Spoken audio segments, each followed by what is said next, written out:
유시민 칼럼. 연구개발 예산 삭감의 수수께끼. 유시민의 관찰. 국회가 곧 심의를 시작할 2024년도 예산안의 최대 관심사는 연구개발 예산 삭감 문제다. 내년도 정부 지출은 올해보다 2.8% 늘었는데 연구개발 예산은 16%나 줄어든 26조 원에 그쳤다. 국회가 원안을 그대로 가결하면 33년 만에 처음으로 연구개발 예산이 전년도보다 감소한다. 지난 정부 때 5%를 넘겨 세계 최고 수준을 기록했던 정부 총지출 대비 연구개발 투자 비중은 3.9%로 급락한다. 과학기술인협의회 총연합회를 비롯한 관련 단체들은 국가과학기술 바로세우기 과학기술계 연대회의를 결성해 과학기술계를 카르텔로 매도한 정부의 사과와 연구개발 예산의 원상회복을 요구했다. 네이처와 사이언스 등 국제학술지와 외국 언론도 놀라움과 우려를 표명하고 있다. 신진 연구자와 학생 연구원 대량 해고와 장기 사업 중단 등 예산 삭감이 과학기술 연구 현장에 몰고 올 충격에 대한 지적과 비판은 앞으로 과학자들이 할 것이다. 문과 남자인 나는 이 문제를 경제학의 관점에서 비평해 보려고 한다. 한국 경제는 이미 오래전에 저성장 국면에 들어섰다. 누가 잘못해서 그리 된 게 아니다. 고도성장은 영원히 지속되지 않는다. 경제이론으로도 그렇고 역사를 보아도 그렇다. 서유럽 선진국과 미국, 일본도 산업화 초기에는 성장률이 높았다가 고도 산업사회에 진입한 뒤에는 성장률이 하락했다. 일당 독재를 하면서 시장경제를 도입한 베트남과 중국도 마찬가지다. 한국이라고 예외겠는가? 어떤 요인이 국민경제의 성장률을 결정하는가? 단기적으로는 화폐유통량, 정부 지출과 순수출을 포함한 사회의 총수요, 경기 전망 등 헤아리기 어려울 정도로 많다. 하지만 길게 보면 노동투입량, 자본투입량, 그리고 생산기술 수준 세 가지다. 하나씩 간단하게 살펴보자. 노동투입량은 얼마나 많은 사람이 얼마나 오래 일하느냐를 나타낸다. 인구가 증가하고 경제활동 참가율이 상승하고 평균 노동시간이 길어질수록 경제성장률은 높아진다. 박정희 전두환의 개발독재 시대 우리나라가 그러했다. 그러나 산업화 덕분에 국민소득이 올라가자 여성의 교육 수준과 경제활동 참가율이 높아졌고 출산율이 빠르게 하락했다. 민주화가 이루어지자 사용자가 노동법을 무시할 수 없어져 평균 노동시간이 점차 줄었다. 노동 투입량 증가 속도가 현저히 둔화한 것이다. 잠재 성장률은 지속 하락할 수밖에 없었다. 자본 투입량의 변화는 저축률이 좌우한다. 저축률은 한 해 동안 사회가 생산한 것 중에서 소비되지 않은 것을 말한다. 기업이 사내 유보한 영업이익과 민간 가계가 소득 가운데 소비로 지출하지 않는 것 등을 모두 포함한다. 정부도 국민연금을 비롯한 강제저축제도를 운영함으로써 이익을 담당한다. 투자는 기업의 몫이지만 정부도 일정한 역할을 한다. 실제로는 그렇지 않지만 저축률이 언제나 투자율과 일치한다는 신고전파 경제학의 틀린 이론을 편의상 받아들이자. 국민경제가 생산한 부가가치 가운데 소비하지 않은 꼭 그만큼 다음 시기에 생산에 투입할 수 있는 자본의 양이 증가한다는 이론이다. 그 이론에 따르면 저축률이 높은 국민경제는 그렇지 않은 국민경제보다 빠르게 자본 투입량을 늘려나가며 잠재성장률도 그만큼 높아진다. 한국의 저축률은 예나 지금이나 30%가 넘는다. 산업화 시기에는 기업의 사내 유보가 거의 없어서 총저축은 대부분 민간 가계의 몫이었다. 그러나 지금은 다르다. 최근 민간 가계의 저축률은 5-10% 수준에 지나지 않는다. 저축도 투자도 대부분 기업의 몫이 되었다. 그런데 자본이 국경을 큰 어려움 없이 넘나드는 세계화 현상으로 인해 저축률과 자본량의 연계성이 약해졌다. 한국 기업들은 임금 수준이 낮은 국가와 내수시장이 큰 선진국에 막대한 자본을 투자한다. 저축률이 여전히 높아도 잠재성장률은 하락한다. 생산기술 수준은 시간을 따라 높아지며 그 속도는 국민경제마다 다르다. 무엇이 속도의 차이를 만드는가? 연구개발 투자와 제도적 환경이다. 생산기술은 사람이 구현한다. 재능 있는 사람을 편의상 영재라고 하자. 영재가 태어날 확률은 생물학적 우연이 결정하기 때문에 모든 호모 사피엔스 집단에서 동일하다고 볼 수 있다. 어떤 국민경제가 생산기술을 빠르게 발전시키려면 그 사회에서 태어나는 모든 사람이 자신의 재능을 발견할 기회를 제공하고 그 재능을 발현할 수 있는 환경을 조성해야 한다. 재능 있는 사람들이 발견해낸 새로운 과학 정보와 기술을 생산 활동에 적용하도록 북돋우는 보상체계와 제도를 구축해야 한다. 필요할 때는 외부에서 영재를 영입하거나 앞선 기술을 들여와야 한다.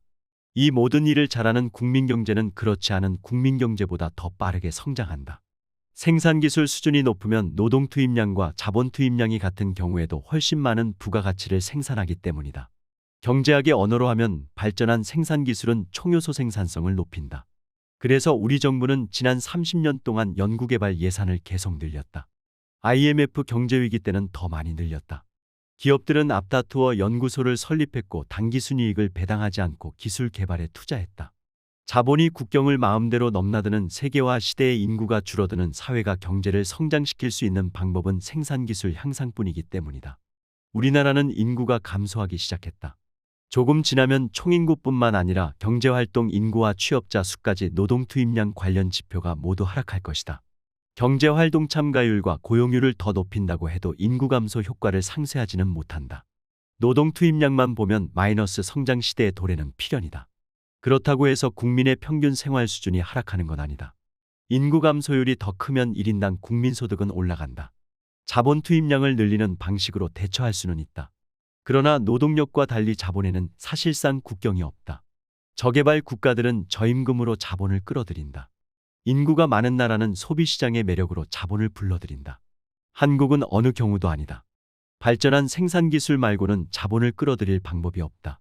높은 수준의 생산기술을 확보하는 것 말고는 경제성장률을 높일 방법이 없다는 말이다. 정부는 생산의 주체가 아니다. 생산기술을 원하는 주체는 기업이다.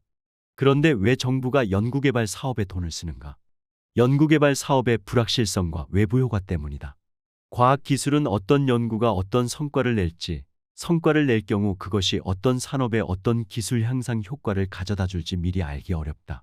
그래서 민간에만 맡겨둘 경우 연구개발 투자가 충분히 이루어지지 않는다.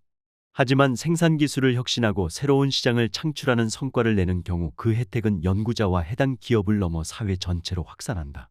그래서 모든 문명국의 정부는 고등교육에 막대한 재정을 쏟아붓는다. 대학의 기초과학 분야 연구활동과 교육활동을 지원함으로써 학문 후속 세대를 양성한다. 산학협동 연구에 기업과 함께 돈을 대고 가치 있는 연구 결과가 나오면 지적 재산권을 국유화하지 않는다. 연구자들이 특허를 획득하고 기업을 세우도록 지원한다. 연구개발 예산을 과격하게 줄이면 현장에 여러 문제가 생긴다. 극단적인 경우 진행 중인 연구 사업을 멈추어야 한다. 시작하려고 준비한 연구를 접어야 한다.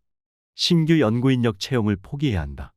기존 연구원을 해고해야 할 뿐만 아니라 연구사업단에서 학습과 학위 취득 과정을 병행하는 대학원생과 학부생도 내보내야 한다. 대학과 국가연구기관뿐만 아니라 정부의 재정 지원을 받는 민간 연구기관도 마찬가지다. 우리나라의 수학과 과학에 재능이 있는 젊은이들이 과학이나 공학 분야가 아닌 의과대학에 몰린 지 이미 오래되었다. 의대 졸업생은 대부분 의학 연구가 아니라 진료실에서 환자를 보는 의사가 된다. 사회적 가치가 충분한 일이지만 생산기술과 국민경제를 발전시키는 외부 효과는 매우 적다. 그렇다고 해서 의사가 되려는 이들을 비난할 수는 없다. 우리는 사회 발전에 기여하려고 태어나지 않았다. 어떻게 살지 선택할 권리는 각자에게 있다. 그러나 어쨌든 소위 의대 집중이 과학기술과 국민경제의 발전 가능성을 크게 제약하는 사회 현상임에는 분명하다. 정부가 연구개발 예산을 과격하게 삭감하는 방식으로 과학기술계를 홀대하면 이 문제는 더 심각해질 것이다. 다시 말하지만 생산기술은 사람이 채연한다. 정부안 그대로 연구개발 예산을 삭감한다면 과학기술 연구 인력은 줄어들고 연구 성과는 빈약해질 것이다. 그로 인해 생산기술의 발전 속도가 둔화할 것이다. 그러나 그것이 가져올 경제 효과는 윤석열 대통령의 임기 중에 드러나지 않는다. 그가 퇴임하고도 한참 더 지난 뒤에야 비로소 현실로 드러난다. 정부는 어느 사업 예산을 얼마나 삭감했고 왜 그렇게 했는지 밝히지 않는다. 희한한 일이다. 나는 이런 경우를 본 적이 없다. 전례가 있으면 누가 말해주면 고맙겠다. 과학기술계를 사익 카르텔이라고 비난한 대통령의 발언 말고는 지금까지 어떤 사유도 알려진 바 없다. 연구과제 선정이 불합리하게 이루어지거나 연구개발 예산이 비효율적으로 쓰인 경우가 없지는 않을 것이다. 불성실한 연구자가 예산을 횡령한 일도 있었다. 하지만 그렇다고 해서 과학기술계 전체를 카르텔이라 비난하면서 연구개발 예산을 난도질해서야 되겠는가? 과학기술계는 현장 연구자들을 통해 예산 삭감 세부내역 관련 정보를 모으고 있다. 과학기술정보통신부를 위시한 여러 부처의 예산 담당 실무자들은 어느 사업 예산이 얼마나 어떤 경위로 잘려나갔는지 알지만 말을 하지 않는다. 그렇지만 사업 예산이 절반 넘게, 심지어는 90% 깎인 사례가 조금씩 알려지고 있다. 예산을 절반 넘게 깎으면 사업을 그만두어야 한다.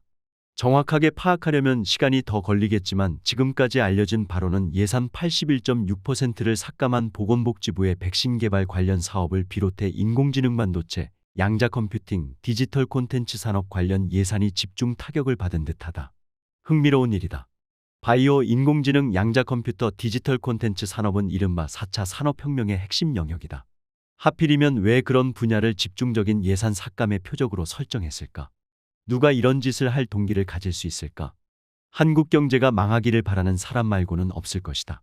대한민국 국민 누가 그런 것을 바라겠는가? 외국 간첩이라면 모를까? 야당이 대정부 질문과 국정감사와 예산 심의를 통해 이런 의사결정이 이루어진 경위를 밝혀주면 좋겠다. 장관과 공무원들이 자발적으로 했는지, 대통령의 지시에 따라 어쩔 수 없이 했는지 확인하는 게 그리 어려운 일은 아닐 것이다. 만약 대통령이 지시해서 그랬다면 어느 참모가 건의했는지, 대통령이 혼자 판단해 참모들한테 지시했다면 누가 대통령에게 아이디어를 제공했는지 따져보아야 한다. 그래야 천공이 시켰다는 등의 믿기 어려운 유언비어를 잠재울 것 아닌가. 지금 한간에는 그런 소문이 널리 퍼져 있다. 근거가 아주 없는 소문은 아니다. 천공은 올해 초 업로드한 유튜브 천공정법만 2709강에서 이렇게 말했다. 말의 앞뒤가 분명하지 않아서 발언 취지를 그대로 두고 문법에 맞게 문장을 정리했다. 우리나라는 과학자가 필요 없다. 과학은 연구하지 않고 보기만 하면 된다. 서양에서 열심히 연구해서 올려놓은 보고서를 보면 벌써 과학자다. 가짜뉴스라고 할지 몰라서 덧붙인다. 정확하게 4분 5초부터 4분 20초까지다. 영상을 보면서 심한 자괴감을 느꼈다. 대통령과 정부의 의사결정 과정을 알고자 이처럼 헛소리 가득한 영상까지 봐야 한단 말인가. 공산전체주의 국가도 아닌데 어째서 용산 기자실에는 국민 대신 물어보는 기자 한 사람이 없는가. 있는데도 내가 몰라서 한 말이라면 미리 용서를 청한다. 기사로 확인할 수 없기에 하는 한탄이다.